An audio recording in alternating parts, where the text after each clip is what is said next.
بسم الله الحمد لله والصلاة والسلام على رسول الله وعلى آله وأصحابه ومن والاه ما بعد السلام عليكم ورحمة الله وبركاته. Hadith number 260 is from Sa'ad ibn Abi Waqqas رضي الله عنه قال كنا مع النبي صلى الله عليه وسلم ستة نفر فقال المشركون للنبي صلى الله عليه وسلم اطرد هؤلاء لا يجترئون علينا فكنت أنا وابن مسعود ورجل من هذيل وبلال ورجلان لست أسميهما.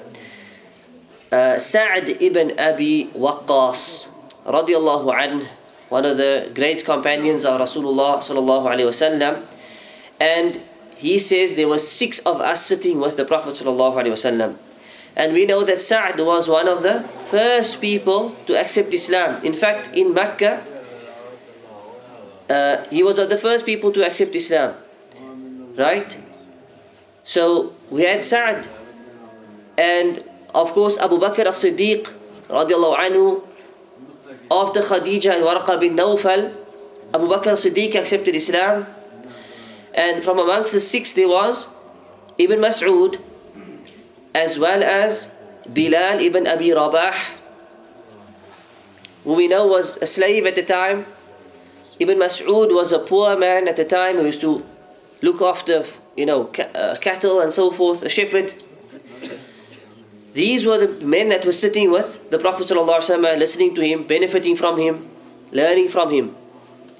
And so the mushrikun, they came to the Prophet ﷺ and they said, expel these people from you. They are not worthy of being in our presence. So we've touched on this ayah before, in this discussion before, but the author brings it as a separate hadith. And so he says, something entered the heart of the Prophet ﷺ, and he thought and he pondered for a while, until Allah revealed in the Quran, Surah Al-An'am, verse 52, وَلَا تَطْرُدِ الَّذِينَ يَدْعُونَ رَبَّهُمْ بِالْغَدَاةِ وَالْعَشِيِّ يُرِيدُونَ وَجْهَهُ.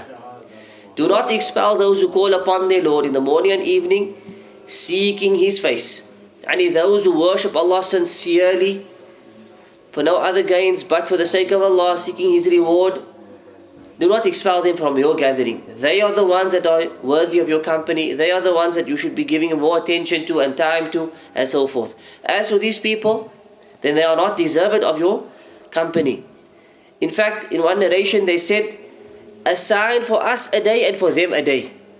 So you can sit with them one day, the next day you sit with us and you kick them out. And then they can come back the next day, but we won't sit with them. These were the nobles from the Quraysh. This was what they wanted. So Allah forbade the Prophet. He said, وَلَا تَطْرُدِ الَّذِينَ يَدْعُونَ. Don't expel them. And so, of course, the Prophet ﷺ obeyed the instruction of Allah. And whenever he saw them, he would then say to them, welcome to those about whom my Lord admonished me. He would see them and say, welcome to those about whom my Lord admonished me. Allah admonished me about you people, about these men, these early Muslims, poor people that had nothing. But in the eyes of Allah, they were the best of people. In the eyes of Allah, they were the best of people. One extra benefit we can take from this hadith, Shaykh ibn Uthaymeen rahimahullah ta'ala, he says that when it comes to sitting with, leaders, and when it comes to sitting with, we could say in our days, politicians, and people of authority and status, then it's not befitting that Muslims spend too much time sitting in their gatherings, unless there's a specific maslahah, there's a need and a benefit for the ummah. Because sitting amongst them, it brings disease to the heart, touches one to the dunya. It can make you compromise your deen, especially if they request things of you and ask things of you. It can make you vulnerable and put you in a position where you compromise your deen.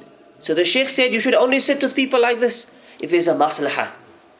A benefit for the ummah, a benefit for the community, for example.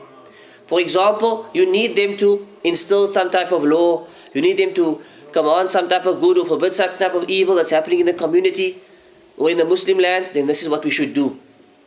But if this maslahah does not exist, then there's no benefit to sitting with them. Rather, there could be harm upon one's deen when it comes to sitting with leaders and people of status and so forth. Wallahu a'lam.